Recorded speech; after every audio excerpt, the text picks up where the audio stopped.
Hello friends, कैसे हैं? पीके sir आपके लिए लेकर आ चुके हैं आईआईटी जेईई काउंसलिंग 2025 की रजिस्ट्रेशन का complete live tutorial demo session.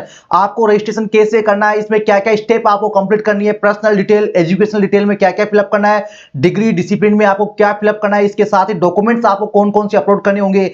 किसी के पास अगर नेशनलिटी सर्टिफिकेट नहीं है तो उसका अल्टरनेट क्या होगा, किसी के पास अगर कंप्लीट मार्कशीट नहीं है तो उनको क्या सबमिट करना होगा, डिक्लेरेशन फॉर्म कैसे सबमिट करना है, कैसे फिलअप करना है। इसके साथ जो आपका ऐड रिकॉर्ड है उसमें आपके सब्जेक्ट्स कैसे ऐड करने हैं, और किसी स्टूडेंट का अगर मार्क्स 100 से ज्यादा है तो उसको कैसे अपना ऐड रिकॉर्ड में डिटेल्स सबमिट करनी होगी। इसके साथ ही चॉइस फिलिंग कैसे ऐड करनी है, पेमेंट कैसे करना है, कंप्लीट डिटेल्स स्टूडेंट्स हम स्टेप बाय स्टेप आपको लाइव ट्यूटोरियल डेमो के साथ समझाएंगे। तो सेशन को बिना स्किप के लास्ट तक जरूर वॉच करना, और हो सके तो यार आज तो कम से कम पीके सर के लिए एक लाइक, और चैनल को सब्सक्राइब नहीं किया तो चैनल को सब्सक्राइब जरूर कर लेना। इसके साथ स्टूडेंट्स सेशन को स्टार्ट करने से पहले मैं आपको क्लियर कर दूं, आपको किसी प्रकार की कोई जल्दबाजी नहीं करनी है। सेशन को एक दो बार अच्छे से समझकर देखकर ही आपको अपना प्रोसेस कंप्लीट करना है। अगर आप गलती कर दोगे, फाइनल सबमिट कर दोगे, तो फिर उसको ठीक करना काफी मुश्किल हो जाएगा। तो चलिए फ्रेंड्स, देर किस बात की, शुरू करते हैं। सबसे पहले फ्रेंड्स आपको गूगल में आईआईटी जेईई 2025 जॉब्स लॉगिन आपको सर्च कर लेना है। उसके बाद फ्रेंड्स आपका जो पहला टैब आएगा, जेम लिखा होगा, इसके आप जो है लिंक आप देख पाएंगे, इसमें jobs.iittdac.in आएगा, तो इस पे आपको क्लिक कर देना। ये आपका ऑफिशियल वेबसाइट आएगा जॉब्स वाला। आपका जो आईआईटी जेईई का एग्जाम वाला पोर्टल है उस पे नहीं मिलेगा काउंसलिंग का रजिस्ट्रेशन फॉर्म फिलअप करने का ऑप्शन, आपको इस जॉब्स पोर्टल पे आना है। तो स्टूडेंट्स यहां पर आपको क्लिक कर देना डायरेक्ट। जैसे स्टूडेंट्स आप इस वेबसाइट पे क्लिक करेंगे तो आपके सामने एक नया पेज ओपन होगा, जिसमें स्टूडेंट्स आपको साइड में कई सारे ऑप्शन मिल जाएंगे। अगर किसी स्टूडेंट को डिक्लेरेशन फॉर्म नहीं मिला, इन्फॉर्मेशन ब्राउचर नहीं मिला, या एलिजिबिलिटी क्राइटेरिया चेक करना है, तो वो आप इन ऑप्शन पे क्लिक करके चेक कर सकते हैं। और डिक्लेरेशन फॉर्म का भी यहाँ पे ऑप्शन दे रखा है, सीट मैट्रिक्स भी दे रखा है। इसमें आपका अगर कोई यूजफुल हो, आपको कुछ चेक करना हो, तो आप यहाँ पर चेक कर सकते हैं। बाकी स्टूडेंट्स इधर आपको अगर रजिस्ट्रेशन करना है काउंसलिंग का, तो आपको लॉग इन कर लेना, अपना एनरोलमेंट आईडी या ईमेल आईडी दोनों में से कोई एक आपको यहाँ पर पुट कर देना। इसके बाद स्टूडेंट्स आप ये पासवर्ड डाल दीजिए, और ये कैप्चा इसमें आपका जो भी रहता है वो आप फिलअप करके लॉगिन कर लीजिए। ठीक है स्टूडेंट्स। और जैसे स्टूडेंट्स आप लॉगिन करते हैं उसके बाद में आपके पास फिर से एक नया पेज ओपन होता है, जिसमें स्टूडेंट्स सबसे पहले आपका एनरोलमेंट आईडी है वो आपको दिख जाएगा। उसके बाद में आपका जो एप्लीकेंट है, जो कैंडिडेट है, उसका नाम आ जाएगा। ठीक है। इसमें आपको स्टेटस दिखाई देगा। जब तक आप अपना फाइनल सबमिट नहीं करोगे, अपना फीस पे नहीं करोगे रजिस्ट्रेशन का, तब तक स्टूडेंट्स आपका यहाँ पे दिखा होगा application form for admission has not yet been submitted. तो जब आपका स्टेटस चेंज हो जाएगा, जब आप फाइनल सबमिट कर दोगे, तो यहाँ पे स्टूडेंट्स आप बगल में देख पा रहे हैं नीचे एडमिशन फॉर्म फिलिंग ऑप्शन दिख रहा है आपको, एक टैब दिखाई दे रहा है ब्लू कलर में, तो इस पे आपको क्लिक कर देना है। बाकी स्कोर कार्ड का ऑप्शन, इसको डाउनलोड कर सकते हैं। इस पे क्लिक करने के बाद स्टूडेंट्स आप देख पा रहे होंगे नया पेज ओपन हो जाएगा, जिसमें सबसे पहले स्टूडेंट्स आपका वही एनरोलमेंट आईडी आएगा, नेम आएगा, ईमेल एड्रेस आएगा। इसके साथ स्टूडेंट्स आपका मोबाइल नंबर आएगा, डेट ऑफ बर्थ आएगा, ये चेक लेना। कैटेगरी आएगा, देखो कैटेगरी को, डेट ऑफ बर्थ को, मोबाइल नंबर, ईमेल आईडी, नाम, इनको आप चेंज नहीं कर सकते, ऑटो फिल आएगा। ठीक है, पहले से आपका फिल आएगा। ठीक है, इसमें आप चेंज नहीं कर पाएंगे। इसके बाद स्टूडेंट्स आपको ब्लड ग्रुप यहाँ पे सिलेक्ट करना है। कई स्टूडेंट बोलेंगे क्या सर ब्लड ग्रुप के बिना फॉर्म सबमिट कर सकते हैं? जिन स्टूडेंट्स यहाँ पर देखो रेड कलर में स्टार दे रखा है, यानी ये मैंडेटरी पार्ट है, इनको आपको सिलेक्ट करना ही पड़ेगा। और गलत आपको फिल नहीं कर देना है। आपको कुछ अमाउंट लगेगा, आपके नियरेस्ट जो भी हॉस्पिटल है उससे आप चेकअप करवा लो ब्लड का, और पता चल जाएगा आपको अपना ब्लड ग्रुप क्या है, तो वो आप चेक करवा लो, उसमें कोई लंबा प्रोसेस नहीं है। ठीक है, ये आपका जो भी रेस्पेक्टिव ब्लड ग्रुप है वो आप अच्छे से पता करके आप इसको चेक कर लीजिए। इसके बाद स्टूडेंट्स आपका नेशनलिटी आ जाएगा, तो ऑलमोस्ट 99% स्टूडेंट्स इंडिया से ही है, तो आपको अपना इंडियन पहले से सिलेक्ट मिलेगा। अगर चेंज करना है तो कर लेना, लेकिन इंडियन ही आप ऑलमोस्ट सभी। कुछ एक दो स्टूडेंट्स शायद नेपाल वगैरह से हो सकते हैं। Select the documents that you feel upload to submit your Indian nationality. आप अपनी इंडियन नेशनलिटी होने के प्रूफ में, उसके एवज में आप क्या सबमिट करना चाहते हैं, तो आपको इनमें से कोई एक सिलेक्ट करना है। इसको लेकर काफी सारे स्टूडेंट कंफ्यूज रहते हैं, सर वोटर आईडी भी नहीं है, बर्थ सर्टिफिकेट भी नहीं है, फर्स्ट पेज हो, पासपोर्ट भी नहीं है, ट्रांसफर सर्टिफिकेट भी नहीं है, और nationality certificate issued by government वो भी नहीं है, तो क्या करें? तो अगर आपके पास इनमें से कोई एक है तो आप सेलेक्ट कर लीजिए। ठीक है, अगर इनमें से कोई एक है तो आप सेलेक्ट कर लीजिए और उसको अपलोड कर दीजिए। लेकिन स्टूडेंट का ये भी सवाल है कि सर अगर इनमें से हमारे पास कोई भी एक डॉक्यूमेंट ना हो नेशनलिटी प्रूफ के लिए, तो क्या करें? तो ऐसे में स्टूडेंट्स आपको जो भी वोटर आईडी है या बर्थ सर्टिफिकेट है उसके लिए आपको अप्लाई कर देना है। उसके लिए क्या कर देना, आपको अप्लाई कर देना है और सेलेक्ट कर लेना है। लेकिन जहां पर अपलोड करने का ऑप्शन आएगा वहां पर आपको सेल्फ डिक्लेरेशन फॉर्म आपको सबमिट करना है, और सेल्फ डिक्लेरेशन वाला वही है जो आपको अदर रिक्वायरमेंट के लिए फिलअप करना होता है।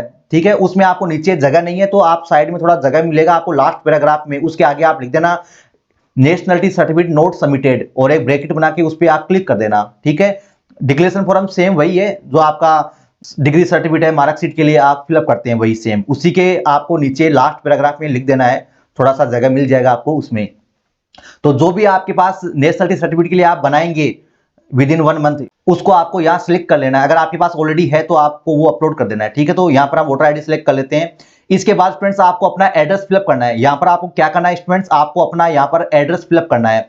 एड्रेस में कई सारे स्टूडेंट का सवाल है कि सर हमारे पास डोर नंबर या फ्लोर नंबर या बिल्डिंग नेम नहीं है, तो इसमें स्टूडेंट्स आप कुछ भी लिख दीजिए। आपका हाउस नंबर तो होता होगा, हाउस नंबर लिख दो। और इनमें से अगर फिर भी आपको नहीं समझ में आ रहा है, कुछ भी नहीं है, तो आप यहाँ पर एनए लिख सकते हैं। उसके बाद आपका स्ट्रीट या रोड या नियरेस्ट जो भी है लोकेशन वो लिख दो। और लोकेलिटी या एरिया में स्टूडेंट्स आपका जो है विलेज है या फिर कुछ एरिया है नियरेस्ट योर होम, वो आपको लिख देना है। और आपकी सिटी में आपका विलेज आ जाएगा या फिर आपकी तहसील का नाम आ जाएगा, ब्लॉक का नाम आ जाएगा या आपकी सिटी का नाम आ जाएगा, वो लिख देना है। और जो भी स्टेट आपका है उसको आप प्लीज सिलेक्ट कर लीजिए। ठीक है, पिन कोड आपका जो भी है वो डाल दीजिए। और कंट्री आपको वही सेम, यहाँ पर इंडियन है तो इंडियन आपको सिलेक्ट कर लेना है। इसके बाद स्टूडेंट्स आपका अगला ऑप्शन आता है क्वालिफाइड डिग्री का, क्वालिफाइड डिग्री।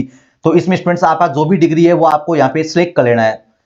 जैसे अगर आपका बीएससी ऑनर्स है तो आपको बीएससी ऑनर्स सिलेक्ट कर लेना है। और डिसिप्लिन में अगर आपका बीएससी ऑनर्स केमिस्ट्री है तो यहाँ पर बीएससी ऑनर्स आ जाएगा। फिर डिसिप्लिन है ना नीचे वाला ऑप्शन है, उसमें केमिस्ट्री है तो केमिस्ट्री फिलअप कर दो ऑनर्स। अगर मैथ्स है तो मैथ्स कर दो, जियोलॉजी है या बायोटेक्नोलॉजी है तो वो आप फिलअप कर दो। अगर आपका बीटेक है तो यहाँ पर आप बीटेक सिलेक्ट कर लेना। और डिसिप्लिन में आपका इलेक्ट्रॉनिक्स से है या मैकेनिकल से है या कंप्यूटर साइंस से है वो आपको सिलेक्ट कर लेना है। अगर आपका जो 3 साल वाला बीएससी प्रोग्राम है, नॉर्मल बीएससी प्रोग्राम है, जिसको सीबीजेड है सब्जेक्ट ग्रुप या उनका पीसीएम है या अदर है, उन सभी स्टूडेंट को यहाँ पर बीएससी सिलेक्ट कर लेना है। और डिसिप्लिन में स्टूडेंट्स आप अगर आपका फिजिक्स केमिस्ट्री मैथ का ऑप्शन है तो वो सिलेक्ट कर लेना। अगर अदर कोई ऑप्शन है तो उनमें से आपको सिलेक्ट कर लेना, उससे कोई दिक्कत नहीं है। ठीक है, अगर डिसिप्लिन अगर आप थोड़ा अलग भी चेंज कर लेते हैं, अगर आपको समझ में नहीं आ रहा तो उससे कोई बड़ा प्रॉब्लम नहीं है, कोई इश्यू नहीं होता उससे। ठीक है, वो सीसीएमएन में दिक्कत होता है, आईआईटी में कोई इससे प्रॉब्लम नहीं है। चॉइस स्प्रिंग आपको सबको शो करेगी according to your JAM paper.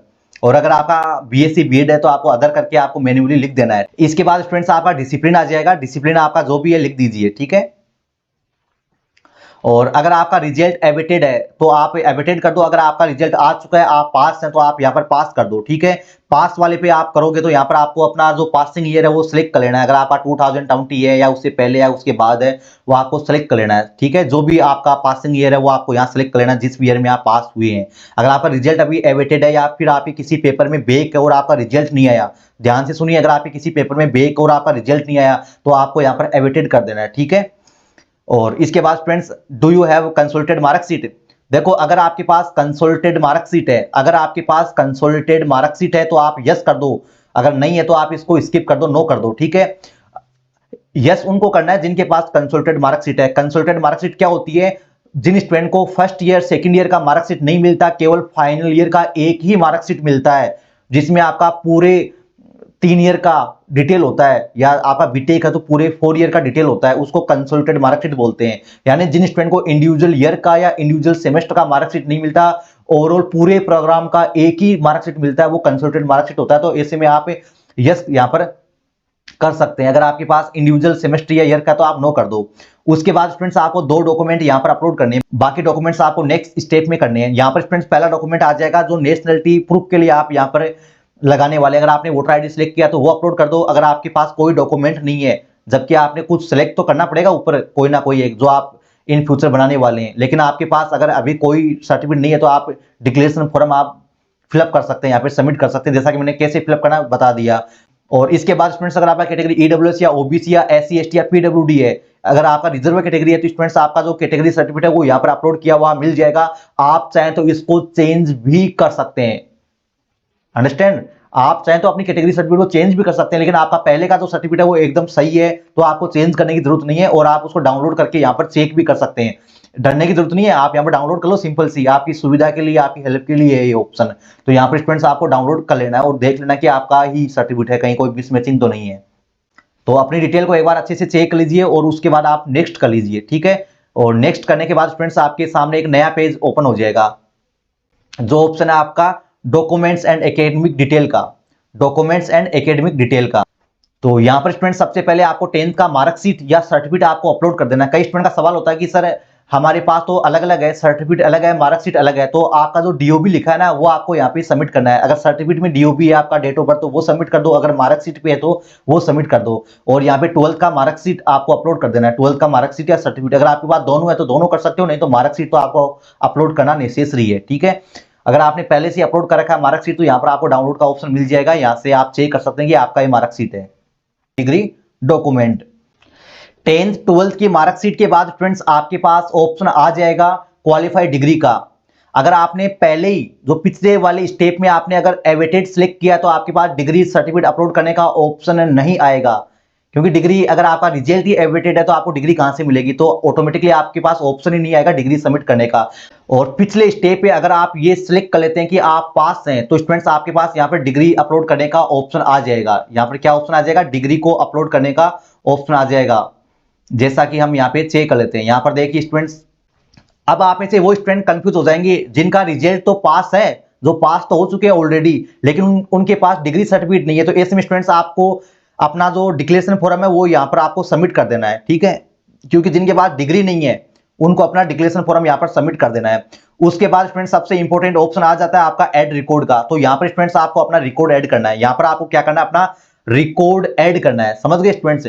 तो यहाँ पर क्या कर देना, आपको सिंपल सा ऐड रिकॉर्ड पे क्लिक कर देना है। अब आपको अगर आपका ईयरली वाइज है तो ईयरली वाइज आपको सिलेक्ट कर लेना है, अगर आपका सेमेस्टर वाइज है तो आपको सेमेस्टर सिलेक्ट कर लेना है।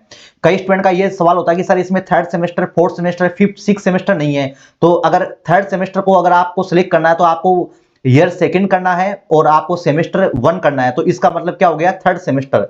ईयर 2 सेमेस्टर 1 इसका मतलब 3rd सेमेस्टर। यहाँ पर आप ईयर 2 रखेंगे और आप यहाँ पे सेमेस्टर 2 कर लेंगे तो इसका मतलब क्या हो गया, 2nd ईयर का 2nd सेमेस्टर यानी 4th सेमेस्टर। और इसी तरह आपको 5th सेमेस्टर के लिए आपको क्या करना है, 3rd ईयर 1st सेमेस्टर। इसका मतलब क्या हो गया, 3rd ईयर का 1st सेमेस्टर मतलब 5th सेमेस्टर। तो ऐसे आपको करना है सिलेक्ट। अब सबसे पहले स्टूडेंट्स हम 1st ईयर का 1st सेमेस्टर का हम यहाँ पर फिल करते हैं। अगर आपका सेमेस्टर नहीं है तो आपको ईयर चूज कर लेना है और यहाँ पे नोट एप्लीकेबल कर देना है। अगर आपका सेमेस्टर भी है तो आप सेमेस्टर भी चूज कर लो। अब आपको सब्जेक्ट का नाम लिखना है। मान लो आपका ऑर्गेनिक केमिस्ट्री है, या आपका फिजिकल केमिस्ट्री है, या आपका फिजिक्स के पेपर है आपका, या आपका मैथमेटिक्स का पेपर है, कॉम्प्लेक्स एनालिसिस या वेक्टर कैलकुलस, जो भी आपके पेपर्स हैं वो आपको यहाँ पर सिलेक्ट कर लेने हैं। किसी स्टूडेंट के अलग अलग पेपर नहीं होते हैं, उनका डायरेक्टली उनके मार्कशीट में लिखा होता है केमिस्ट्री, फिजिक्स, मैथमेटिक्स। तो आपको वैसे लिख देना है केमिस्ट्री, एक बार केमिस्ट्री का सिलेक्ट कर लेना है, एक बार मैथ्स का, एक बार फिजिक्स का।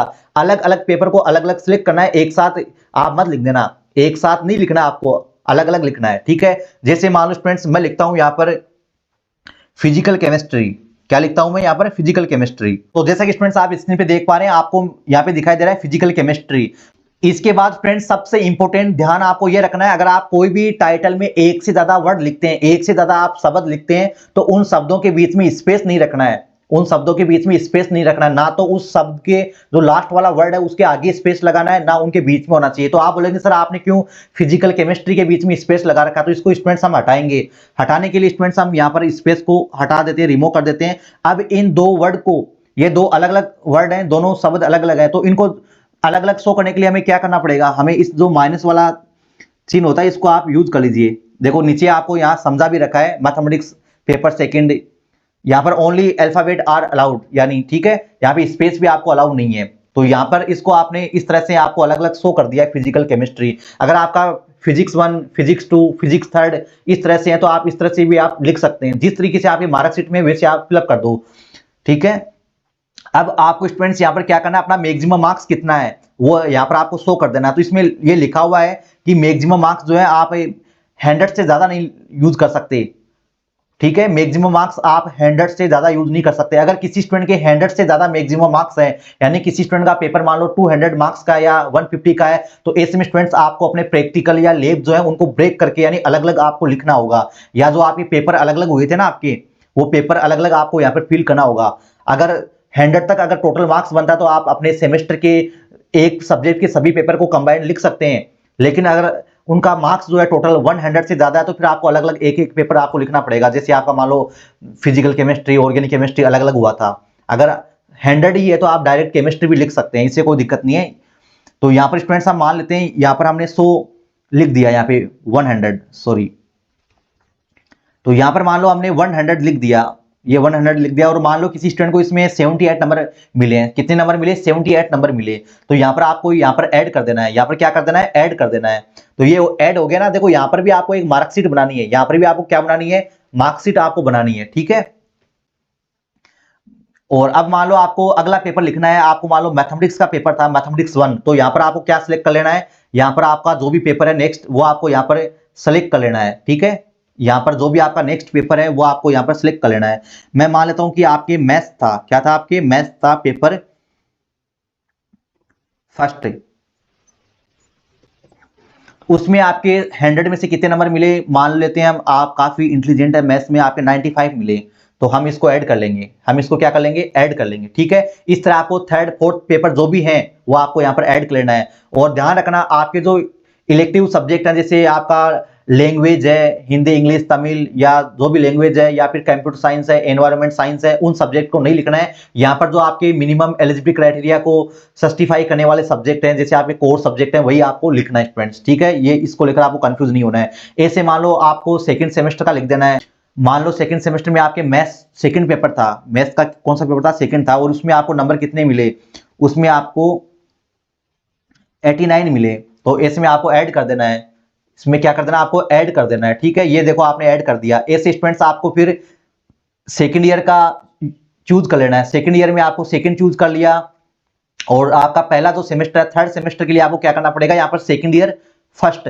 सेमेस्टर, इसका मतलब क्या होगा, थर्ड सेमेस्टर। इसमें मान लो मैथ्स का पेपर आपका थर्ड था, तो आप थर्ड चूज कर लो, और उसमें आपको मान लो आपको पीछे वाले में 89 मिले, तो इसमें आपका अच्छा स्कोर किया आपने, 98 किया, तो ये आपने स्टूडेंट्स यहाँ पर ऐड कर लिया। तो ये स्टूडेंट्स आपका सेकंड ईयर का ऐड हो गया। इसे सेकंड का करना है, थर्ड का करना है। अगर आपका बीटेक है या 4 ईयर प्रोग्राम है, तो आपको 4 ईयर तक के आपको कोर सब्जेक्ट यहाँ पर ऐड करने स्टूडेंट्स, ठीक है। कई स्टूडेंट ये बोलेंगे कि सर हमारा रिजल्ट एवेटेड है, हमारा रिजल्ट एवेटेड है। तो रिजल्ट एवेटेड है तो आपको टेंशन लेने की जरूरत नहीं है, आपको पेपर का नाम तो सबका लिखना पड़ेगा, पेपर का नाम तो सबका लिखना पड़ेगा जिनका रिजल्ट एवेटेड है। यानी आपको यहाँ शो करना है कि आप अपने पूरे डिग्री प्रोग्राम में क्या क्या सब्जेक्ट पढ़े हैं। लेकिन आप बोलेंगे सर हम सब्जेक्ट का नाम तो लिख देंगे, टाइटल लिख देंगे कि क्या क्या सब्जेक्ट हमारे 6 सेमेस्टर में या फाइनल सेमेस्टर में, लेकिन मार्क्स कैसे लिखेंगे। तो स्टूडेंट्स आपको घबराने की जरूरत नहीं है, यहाँ पर लिखा हुआ ना, if you have letter grade write maximum possible point, ठीक है, या फिल 00 इन द। जिन स्टूडेंट का रिजल्ट एवेटेड है उनको अपना मैक्सिमम मार्क्स भी 00 फिल करना है, और जो टोटल मार्क्स है वो भी स्टूडेंट्स आपको फिल करना है, टोटल मार्क्स भी आपको फिल करना है स्टूडेंट्स, वो भी क्या रहेगा 00, और ऑप्टेन भी कितना रहेगा 00। जिन पेपर का रिजल्ट नहीं आया या रिजल्ट एवेटेड है या बैक लगा हुआ है, एग्जाम क्लियर नहीं हुआ, तो उन स्टूडेंट्स को उन पेपर में क्या लिखना है 00 फिलअप कर देना है, ऑप्टेन भी और मैक्सिमम भी। इसका मतलब है कि आपका रिजल्ट अभी डिक्लेयर नहीं हुआ इन सब्जेक्ट का। लेकिन अगर किसी स्टूडेंट का ग्रेड में है, तो ऐसे में स्टूडेंट्स आपको क्या करना होगा, ग्रेड में है तो स्टूडेंट्स आप अपनी मार्कशीट के पीछे देखिए, आपका ग्रेड पॉइंट दे रखा है कि आपका ए का मतलब कितना नंबर होता है, ए प्लस का कितना होता है, बी का कितना होता है, वो देख के आप इसमें अंडर 10 पॉइंट में आप उसको कन्वर्ट कर सकते हैं। उसके बाद स्टूडेंट्स आपको मार्कशीट अपलोड करनी है, क्या करनी है आपको, मार्कशीट आपको अपलोड करनी है। जैसे कि स्टूडेंट्स आप देख पा रहे हैं, अगर आपका सेमेस्टर है तो फर्स्ट और सेकंड सेमेस्टर का आपको एक साथ पीडीएफ मर्ज करके आपको यहां अपलोड कर देना है, सेकंड का या आपको यहां अपलोड कर देना है, और थर्ड का आपको यहां अपलोड कर देना है। अगर किसी स्टूडेंट के पास थर्ड ईयर का मार्कशीट नहीं है तो आप सेकंड ईयर तक कर देना। अगर किसी स्टूडेंट के पास फिफ्थ सेमेस्टर तक का मार्कशीट है तो आप यहां पर तो आ जाएगा, लेकिन थर्ड ईयर में आप केवल फिफ्थ का कर देना, ठीक है। जितने मार्कशीट है वो आप अपलोड कर दीजिए। और लास्ट में स्टूडेंट्स आपको पता ही है डिक्लेरेशन फॉर्म सबमिट करना है, तो डिक्लेरेशन फॉर्म का डिटेल से हमने सेपरेट सेशन बना दिया ताकि स्टूडेंट्स कंफ्यूज ना हो। तो स्टूडेंट्स यहाँ पर आपको डिक्लेरेशन फॉर्म सबमिट कर देना है, ठीक है। उसका सेपरेट डिटेल से सेशन बना रखा है, वो चेक कर लेना। और अपनी जो पीडीएफ है ना फाइल, उनका जो साइज है वो 300 KB से ज्यादा नहीं होना चाहिए, वो ध्यान रखना। अगर उससे ज्यादा है तो फिर वो सबमिट नहीं होगी। पीडीएफ फाइल में ही आपको अपलोड करना है, जेपीजी वगैरह आपका एक्सेप्टेबल नहीं है। इसके बाद स्टूडेंट्स आपका नेक्स्ट जो स्टेप है वो है प्रोग्राम चॉइस, यानी choice filling order, choice filling order. तो ये स्टूडेंट्स आपका चॉइस फिलिंग ऑर्डर आ गया। अब आपका चॉइस फिलिंग ऑर्डर का आप हमारे प्रीवियस सेशन देख सकते हैं, प्रीवियस ईयर सेशन आपको मिल जाएंगे। जिनको रिसर्च ओरिएंटेड इंस्टीट्यूट चाहिए या जिनको प्लेसमेंट ओरिएंटेड इंस्टीट्यूट चाहिए, उनके लिए सेपरेट सेशन हमने बना रखे हैं। आप चॉइस फिलिंग का लास्ट ईयर का सेशन हमारा देख सकते हैं। बाकी अगर टाइम मिलेगा तो हम आपको ताज़ा सेशन भी बना देंगे। बाकी चॉइस फिलिंग को आप फाइनल सबमिट करने के बाद भी चेंज कर सकते हैं, यानी 11 मई तक 11 मई तक आप अपनी चॉइस फिलिंग को चेंज कर सकते हैं, एडिट कर सकते हैं, ठीक है, या रिमूव कर सकते हैं किसी प्रोग्राम को। और इस बार जो पोर्टल है वो लास्ट ईयर के कंपेरिजन में काफी चेंज हो गया है और इस बार पोर्टल में रिजल्ट आया उस दिन से काफी इश्यू रहे थे। कल भी किसी स्टूडेंट को कुछ कुछ प्रोग्राम शो नहीं करे थे या फिर मिक्स हो रहे थे प्रोग्राम, तो कल तो मेंटेनेंस में जाने के बाद सही हो गया लगभग पोर्टल। तो अब आप फॉर्म फिलअप कर दीजिए। और यहाँ पर स्टूडेंट जैसे कि आपको चॉइस फिलिंग कैसे करनी है, जैसे कि आपको यहाँ पर आईआईटी बॉम्बे आपने फर्स्ट चॉइस रखा, आईआईटी बॉम्बे में आपको कई प्रोग्राम मिलेंगे, तो आपको ध्यान रखना है कि आपको ड्यूअल डिग्री प्रोग्राम है, पीएचडी प्रोग्राम है, इनको आपको सही सीक्वेंस में रखना है। कई बार स्टूडेंट गलती क्या कर देते हैं, वो चाहते थे कोर ब्रांच एमएससी 2 ईयर और गलती से उनके पास कोई ड्यूअल डिग्री प्रोग्राम या अदर प्रोग्राम सिलेक्ट हो गया। जैसे आईआईटी इंदौर में वो रखना चाहते थे कोर ब्रांच फिजिक्स और उन गलती से रखा गया वहां पर एस्ट्रोनॉमी। तो ऐसे में अगर वो प्रोग्राम मिल जाता है और फिर अपग्रेड नहीं होता तो ऐसे में स्टूडेंट को काफी नुकसान हो जाता है। तो यहाँ पर स्टूडेंट हमने कोर ब्रांच सिलेक्ट कर लिया, 2 ईयर एमएससी ये कर लिया, और यहाँ पे स्टूडेंट्स आपको ऐड प्रेफरेंस कर देना है। तो ये आपका ऐड हो गया, ये क्या हो गया आपका आईआईटी बॉम्बे का 2 ईयर एमएससी ऐड हो गया। इसके बाद आप चाहते हैं कि मेरे को आईआईटी दिल्ली रखना है, क्या रखना है, आईआईटी दिल्ली रखना है। इसे मैं बोल रहा हूँ वैसे नहीं रखना है, आपको अपने अकॉर्डिंग रखना है। अलग अलग सब्जेक्ट का जो चॉइस फिलिंग ऑर्डर है वो अलग अलग होगा। जैसे कि आपका आईआईटी दिल्ली में केमिस्ट्री वालों के लिए बायोलॉजिकल साइंस प्रोग्राम भी है और एमएससी केमिस्ट्री भी है, तो इनमें से आप ध्यान रखना, गलती मत कर देना। हालांकि बाद में आप चेक कर सकते हैं। ये आपने दिल्ली सिलेक्ट कर लिया। इसके बाद स्टूडेंट्स हम रखते हैं, इसके बाद हमारा होगा रुड़की रख देते हैं या कानपुर रख लेते हैं हम। कानपुर हमने रख लिया, कानपुर का रख लिया और यहाँ पर हमने ये सिलेक्ट कर लिया और यहाँ पर ऐड प्रेफरेंस कर दिया। ये देखो आप कानपुर भी सिलेक्ट हो गया, ये कानपुर भी सिलेक्ट हो गया। तो ऐसे स्टूडेंट्स आपको अपनी चॉइस फिलिंग करनी है। अगर किसी को ऊपर नीचे करना है तो आप इससे कर सकते हैं। एरा आपको दे रखा है, देखो कानपुर को मैं सेकंड पे लाना चाहता हूँ तो सेकंड पे आ गया, नहीं मैं वापस इसको नीचे लाना चाहता हूँ तो ये नीचे आ गया। ठीक है, ऐसे आपको फिर लास्ट में सेव कर देनी है। ठीक है, इसको बाद में आप बदल भी सकते हैं। तो यहां तक स्टूडेंट्स आपका लगभग कंप्लीट है प्रोसेस। उसके बाद आपका फोर्थ स्टेप पे आपको आ जाना है डिक्लेरेशन वाले पर। डिक्लेरेशन फॉर्म की बात नहीं कर रहा हूं, एक स्टेप भी होती है डिक्लेरेशन, जिसमें आप फाइनल सब कुछ आपको डिक्लेरेशन करना होता है और कुछ टर्म्स और कंडीशन होती है उनको आपको एक्सेप्ट कर लेना होता है। तो यहाँ पर स्टूडेंट्स आपको क्या कर देना है, सबसे पहले आपको इस पे क्लिक कर देना है। ये टर्म्स और कंडीशन हमें एक्सेप्ट करनी ही होगी। ठीक है, इसका कोई अल्टरनेट नहीं है, बाकी आप कर लीजिए, इससे कोई नुकसान नहीं है। तो सबसे पहले तो स्टूडेंट्स आपको यहाँ पर सेव प्रेफरेंस कर देना है। सबसे पहले क्या कर देना है, आपको सेव प्रेफरेंस कर देना है। उसके बाद आपको सेव एंड व्यू कर देना है। आप फाइनल सबमिट करने से पहले 2-3 बार अच्छे से चेक कर लीजिए। अभी तक आपका जो पूरा फॉर्म है ना, जो पोर्टफोलियो आपने बना रखा है वो पूरा सेव हो चुका है। आप इसको लॉग आउट करके लॉगिन करेंगे तो भी स्टूडेंट्स आपको सेव मिलेगा। ठीक है, टेंशन वाली कोई बात नहीं है। आप फॉर्म को सेव करके बाद में भी आप आधा अधूरा अगर रह गया तो बाद में भी आप उसको सबमिट कर सकते हैं, लेकिन 9 अप्रैल से पहले पहले आपको पूरा प्रोसेस कंप्लीट कर देना है, उसको मिस मत कर देना स्टूडेंट्स। ठीक है, उसके बाद सेव एंड व्यू पे आप अच्छे से आपका कोई भाई बहन है या कोई फ्रेंड्स है तो उससे भी आप चेक करवा लीजिए, कोई मिस्टेक ना हो। ठीक है, कई बार स्टूडेंट्स गलती कर देता है और बाद में उसको रियलाइज होता है, उसको ठीक करना फिर मुश्किल रहेगा। तो एक बार अच्छे से आप वेरीफाई कर लेना। उसके बाद स्टूडेंट्स आपको फाइनल सबमिट कर देना है। फाइनल सबमिट करने के बाद स्टूडेंट्स आपके सामने एक पेमेंट का ऑप्शन आएगा। वहां पर स्टूडेंट्स आप यूपीआई से भी कर सकते हैं, एटीएम है या फिर आपके पास डेबिट कार्ड है उससे भी आप कर सकते हैं पेमेंट। यूपीआई सबसे बेस्ट रहेगा, यूपीआई से आप पेमेंट कर दीजिए। और पेमेंट करने के बाद स्टूडेंट्स आपको ईमेल या मैसेज आ सकता है, लेकिन उसकी पॉसिबिलिटी 100% नहीं कि सभी के पास आए।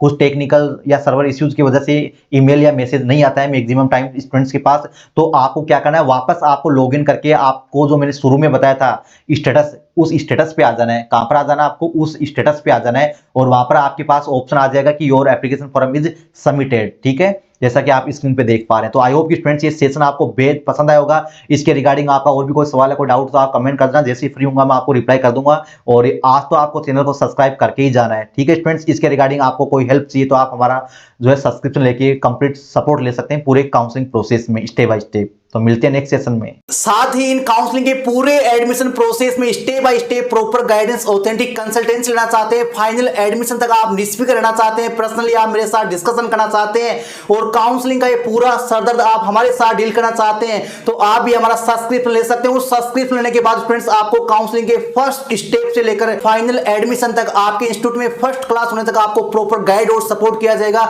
एडमिशन फॉर्म कैसे फिलअप करना होगा काउंसलिंग का, इसके साथ ही एलिजिबिलिटी क्राइटेरिया कैसे चेक करना है, डिग्री मैपिंग कैसे करना है, कॉलेज या प्रोग्राम का चॉइस फिलिंग ऑर्डर या प्रेफरेंस ऑर्डर कैसे तैयार करना है, सीट मिलने के बाद सीट को अपडेट कैसे करना होगा, सीट को लॉक कैसे करना होगा, काउंसलिंग के लिए डॉक्यूमेंट क्या क्या रेडी करने हैं, डॉक्यूमेंट कैसे वेरीफाई करने हैं, ऑनलाइन रिपोर्टिंग फिजिकल रिपोर्टिंग कैसे होगा, इन तमाम स्टेप स्टूडेंट्स आपको प्रॉपर गाइडेंस और सपोर्ट मिलने वाला। तो अगर आप भी हमारे सब्सक्रिप्शन के लिए इंटरेस्टेड हैं तो आप हमारे ऑफिशियल वेबसाइट पे आके आपका जो भी काउंसलिंग है उसके अकॉर्डिंग आप अपना पैकेज खरीद सकते हैं। और जैसे आपका यहाँ पेमेंट कंप्लीट हो जाएगा आपके ईमेल पर आपको जेन्युइन बिल रिसिप्ट सर्टिफिकेट मिल जाएगा और मेरे पर्सनली आपको नंबर मिल जाएंगे और पर्सनल नंबर मिलने के बाद आप कभी भी मेरे साथ आप डिस्कस कर सकते हैं। 24 आवर कॉलिंग सपोर्ट मिलने वाला है। आपको एडमिशन या काउंसलिंग या करियर के रिगार्डिंग कोई भी डाउट या सवाल रहता है तो आप मेरे साथ तुरंत कॉल कर पाएंगे। तो स्टूडेंट्स अगर आप भी इंटरेस्टेड है तो देर किस बात की, फटाफट जाके आप परचेज कर लीजिए। लिंक आपको डिस्क्रिप्शन में मिल जाएगा।